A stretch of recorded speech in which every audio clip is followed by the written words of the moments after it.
selamat pagi saudara-saudari yang dikasihi dalam nama Tuhan Yesus. Mari kita mempersiapkan hati kita, kita sama-sama menaikkan lagu bagi Tuhan kita, kemurahan Tuhan.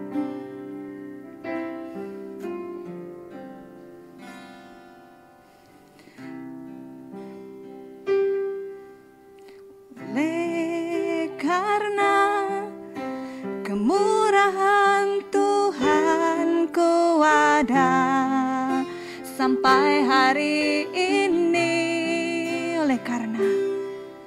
oleh karena kebaikan Tuhan, janjimu terjadi bagiku.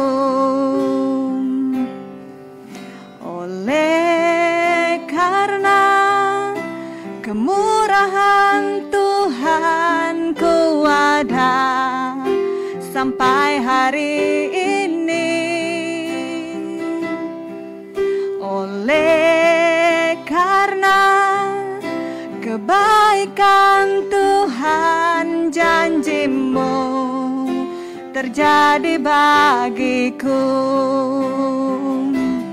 Ku sembah Kau Tuhan, ku mengangkat tanganku, selamanya Kau ajaib bagiku.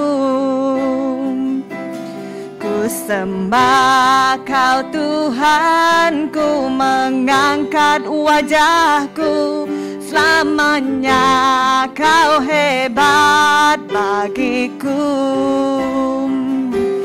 Ku sembah Kau Tuhan, ku mengangkat tanganku, selamanya Kau ajaib bagiku. Ku sembah Kau Tuhan, ku mengangkat wajahku, selamanya Kau hebat bagiku. Selamanya Kau hebat bagiku.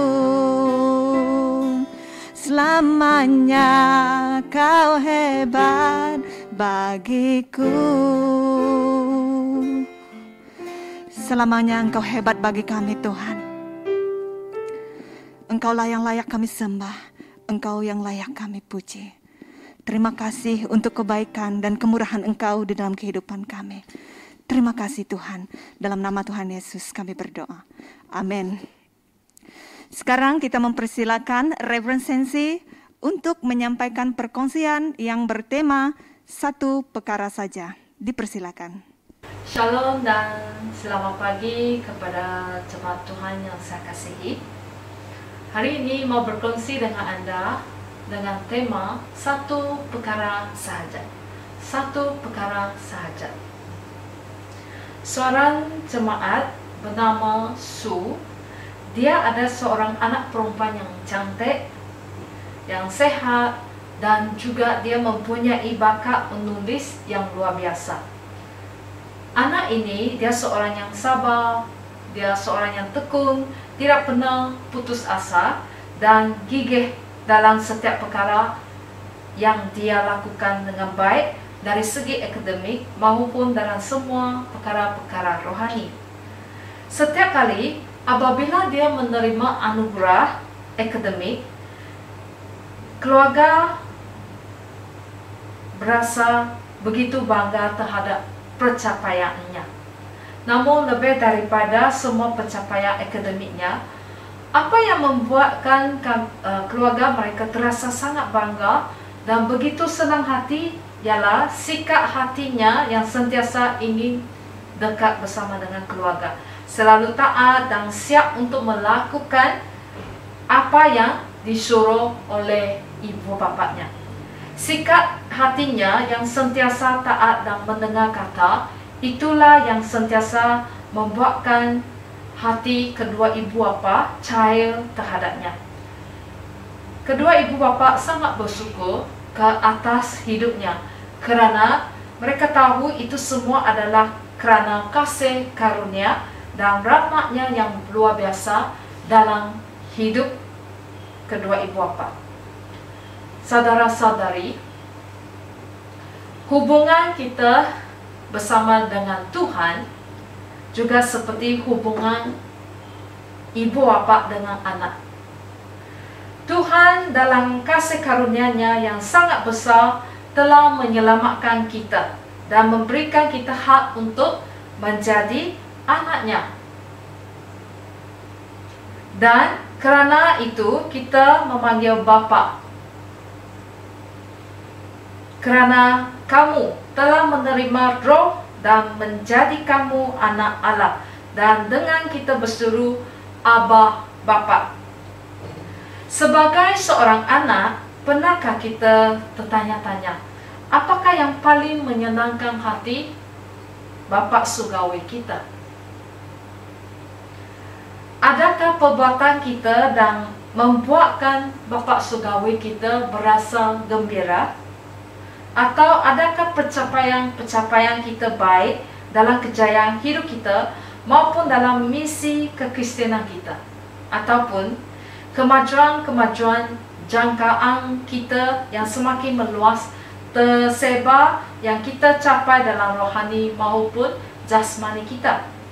Pernah kita terfikir, apakah ini semua benar-benar menyenangkan hati Tuhan?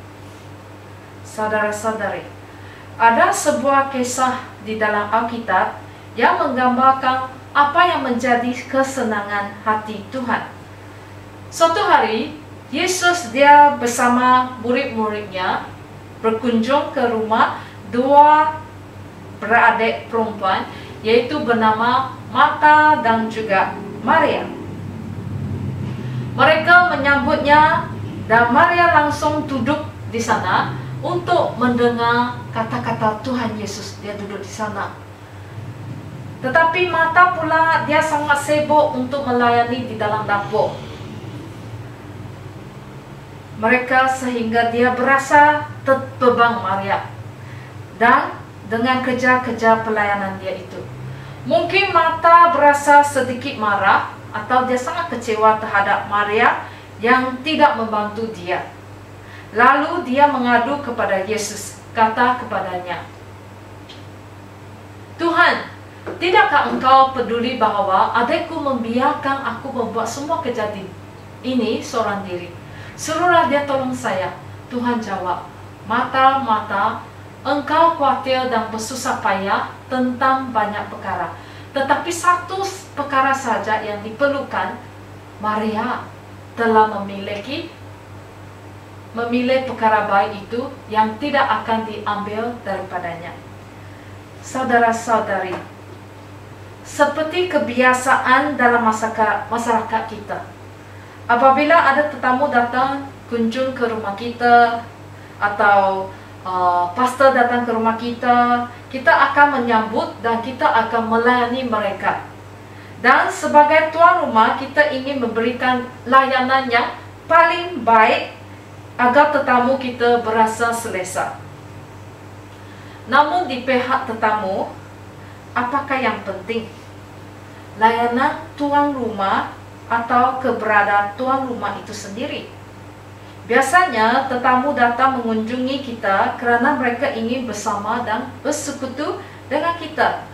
Apa yang kita lihat yang dilakukan oleh Marta sebenarnya adalah baik, namun dia terlepas inti dari maksud kunjungan Yesus ke rumahnya, yaitu bersekutu bersama-sama dengannya. Tuhan Yesus datang untuk mengajar agar kita boleh di sana untuk menikmati. Tetapi Marta ini dia sibuk melayani atau dia melakukan kerja rumahnya di dalam dapur. Apakah kita masih sibuk memasak, menyediakan makanan, minuman, atau kita saudara-saudari kita berduduk bersimpul di hadapannya, menikmati hadiratnya dan mendengar segala yang ingin dikatakan olehnya? Atau kita teman kita punya tetamu datang untuk melawat bahawa dia mau bersekutu. Bukan tetamu sudah datang, kamu masih di dalam sibuk, atau pastor datang, kamu masih sibuk sangat di dalam dapur. Sampai tidak ada masa kamu layan, tidak ada masa kamu bercakap dengan pastor. Pastor datang ialah mau mengambil berat bersekutu dengan anda. Ya, jadi saudara-saudari, mungkin ada banyak perkara yang kelihatannya perlu untuk kita kerjakan. Namun Tuhan berkata, hanya satu perkara sahaja. Hanya satu perkara saja yang perlukan, yaitu duduk bersimpuh di kakinya dan menikmati hadiratnya dan firman-Nya. Tuhan mau kita duduk di sana, pergi menikmati, di kakinya, menikmati hadiratnya dan firman-Nya. Adakah kita melakukan satu perkara saja? Atau adakah kita melakukan banyak perkara lain sehingga kita terlalu sibuk dan tidak mempunyai masa untuk satu perkara itu? Dan dalam kita datang kepada Tuhan, adakah kita datang dengan sikap seperti Martha? Datang membawa keluhan atau aduan kita? Atau kita datang hanya untuk mohon berkat atau pertolongan dan campur tangan Tuhan dalam setiap urusan hidup kita? Atau kita hanya datang dengan sikap seperti Maria yang rindu akan kepribadian Yesus itu sendiri dan duduk di kakinya dan menikmati hadiratnya serta mendengar kata-katanya tanpa ada tujuan lain. Datang hanya untuk berada dekat dengan Dia, bersekutu bersama dengan Tuhan dan mengalami kasih-Nya. Maria, dia datang dan duduk dengan sikap hatinya yang benar, telah menyenangkan hati Tuhan.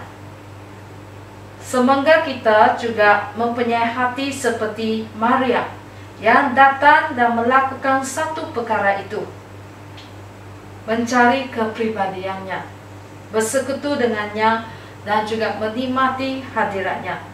Seperti seruan Daud dalam Mazmur bab 27 ayat 4.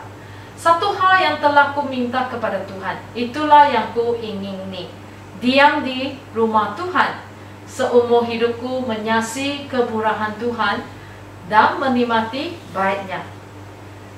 Inilah Tuhan mau kita lakukan. Jadi saudara-saudari, jangan kita selalu datang ke gereja, terutama kepada pelayang-pelayang. Kita harus awal buat persiapan. Ya, janganlah semini kita mempersiapkan diri pelayanan kita. Jangan malam ini kamu pimpin pujian. Jangan kita datang awal 1 jam nanti saja. Kalau boleh, kamu boleh awal sedikit untuk buat persiapan diri, supaya kamu datang ke gereja, kamu tidak kesibukan apa-apa tugas, agar kamu siapkan sebelum itu. Jadi saudara-saudari, biarlah setiap hari luangkan masa untuk Anda kepada Tuhan. Lakukan satu perkara itu saja. Jangan awal pagi bangun sudah sibuk urus anak, sibuk itu. Kalau kamu tahu pukul 5:30 kamu harus bangun masak dan sebagainya, kita boleh awal sedikit bangun pukul 4:30, kita bersama dengan Tuhan. Lakukan satu perkara, doa, mempunyai hubungan yang baik dengan Tuhan, renungkan firman Tuhan. Baru selesainya kita barulah kita buat persiapan makanan untuk anak kita dan urus anak kita pergi ke sekolah. Sebab bila kita sudah buka mata, memang kita sudah mulai sibuk, ya.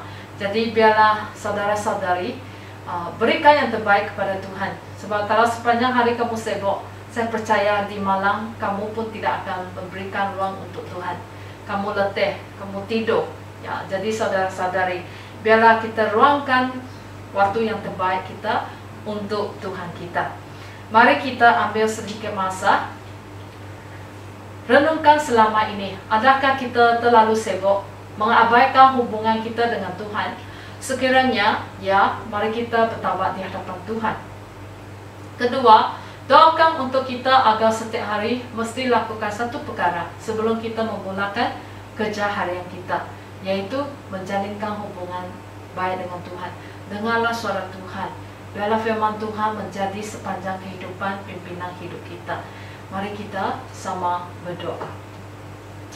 Bapa di surgawi Tuhan Yesus, terima kasih Engkau melalui kehidupan Martha dan Maria ini terus mengingatkan semula kepada kami, agar kami terus meruangkan atau melakukan satu perkara yang baik, yang penting di dalam hidup kami, yaitu sentiasa awali biarlah kami mempunyai hubungan yang erat dengan Tuhan, baca firman Tuhan, berdoa, dan biarlah baru kami mulakan sepanjang pekerjaan kami. Tuhan pimpinlah setiap kami agar kami sentiasa ingin mencari Tuhan dan sentiasa meruangkan yang terbaik kepada Tuhan, duduk di depan kaki dan untuk mendengar menerima firman-Mu. Tuhan, pimpinlah sepanjang hidup kami ini agar apa yang kami lakukannya untuk kemuliaan Engkau Tuhan. Dalam nama Yesus kami berdoa. Amin. Kiranya Tuhan menyertai dan memberkati kita semua dengan rahmat-Nya yang kekal. Amin.